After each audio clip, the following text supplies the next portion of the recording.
Hey guys, this is Social Dissonance, also known as Shepard. Today I'll be doing the last of the weapon tutorials. The last weapon is, of course, the longsword. It's very popular. It's a rather mobile weapon, or at least it would seem that way until you really start getting into it and realizing that it leaves you locked in place for a lot of times, depending on what attacks you're using. So the basic attack, at least coming out of the draw, is just the overhead slash. Other than that, you have a stab attack, which goes into an upward attack. Which can then be comboed back into a downward slash, and then of course you can do a dodge slash backwards or to the side. So attack once, to the side, or just backwards. And really, those are all the attacks you have. Until you get your spirit gauge up. Until then, you just got to focus on hitting as much as possible until you've got your spirit gauge maxed.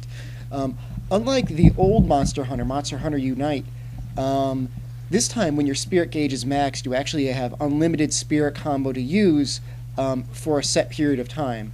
So rather than, a previous strategy I had was, get it up just enough until you get the attack boost, then get off as many pot shots as you can while still building it up. Now you can just spam the spirit combo over and over. Something to note, my armor has high-grade earplugs. So this Gigginox here has a loud scream. It's not going to work on me. And so I'm just going to go into the infinite combo, which is the overhead, the stab, and then the upward slash back into the overhead. You can see, because he was screaming, I was able to get a ton of free shots off, and my spirit combo is already maxed. Happened very fast. I'm going to do what I can to keep this battle well lit, only because I know it's going to be kind of tough to see otherwise. I brought the torch, I'll be using it. If I, can resist not getting off my spirit combo. Okay, he lays two different types of eggs. That egg there is just an egg with normal GGs that come out. Other than that, he will lay out an egg that is composed of poison. Okay, get off another spirit slash. So you can see I just went to yellow level of brightness. That's actually the second level of power that the sword gets. The first is white, and then the last is red. I think pretty soon, hopefully, he'll give me an opportunity. Alright, he's eating me. I think, luckily, I didn't bring dung bombs, but I have slider. You just rotate the control stick and mash the X button. You can actually escape in time if you have that skill. Thank God, because I really don't want him eating me. Okay, I'm going to try and get off a spirit slash. Okay. Don't feel limited on only using the spirit slash either when you're at full sharpness. I know it's a little irresistible, but your other attacks still do plenty of damage.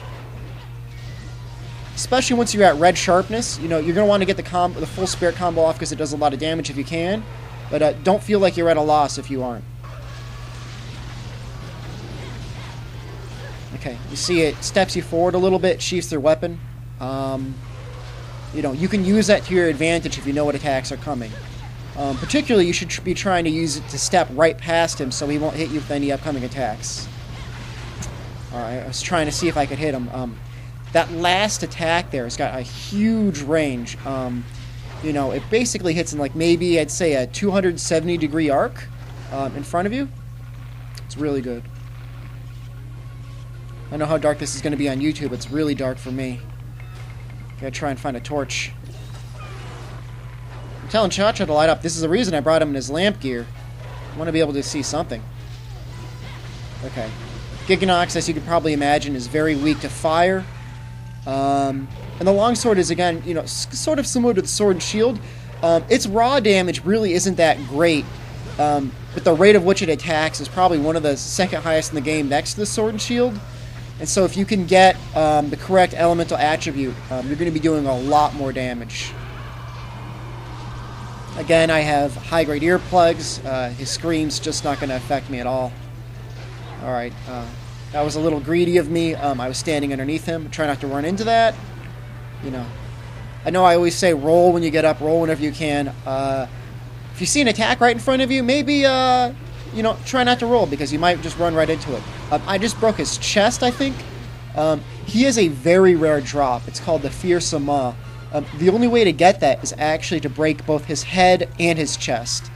The longsword, as you can probably tell by now, isn't a very precise weapon. People actually kind of hate it online because like you have a tendency to just knock down your teammates.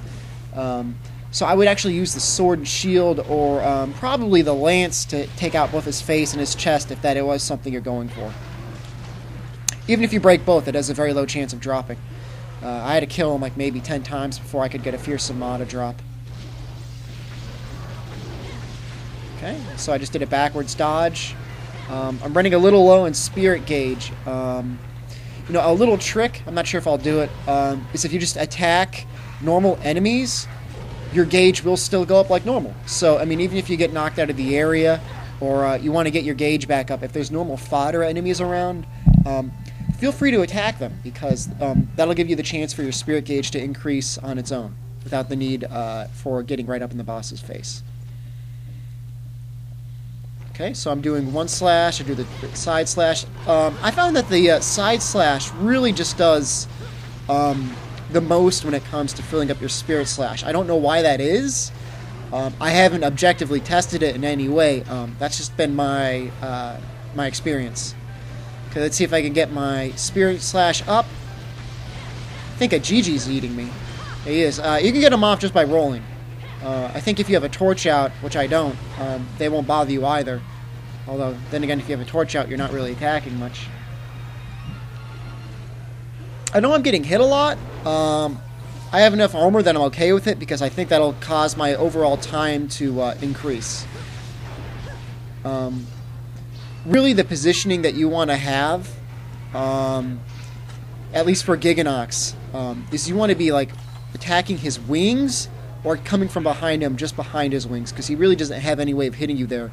Most of attacks are just forward hitting. He has a head swing. He does this like little tackle move. That one there. See, okay, I was going to do a backslash, but I didn't need to because I saw him falling over. And he spits poison. Okay, so that was a pretty quick fight. I realize that this seems like really easy, and you know, if you go into it, it may not seem as easy. Maybe I didn't show off enough of the techniques well. So actually, after this, I'm going to be doing a second tutorial. It's actually going to be a series of videos I think I'm going to do. I'm considering, I'm going to go through all the various arena quests, trying to beat each one of them under 11 minutes. So after this, you know, if you really want to see more techniques with the Wyvern blade, you know, or not with Wyvern, with the longsword, you'll see how I do against the Baroth in the arena. By the way, I do have the Rathian Plus chest plate. You don't need that to get high-grade earplugs. You can get the normal Rathian male and still gem it in. The only reason I have it is because I got a Rathian plate, and if I was already high rank, there's no way I was going to spend it on low rank armor. Sorry. Doesn't change anything, though. Trust me on it. So in any case, thank you for watching, and have a good hunt.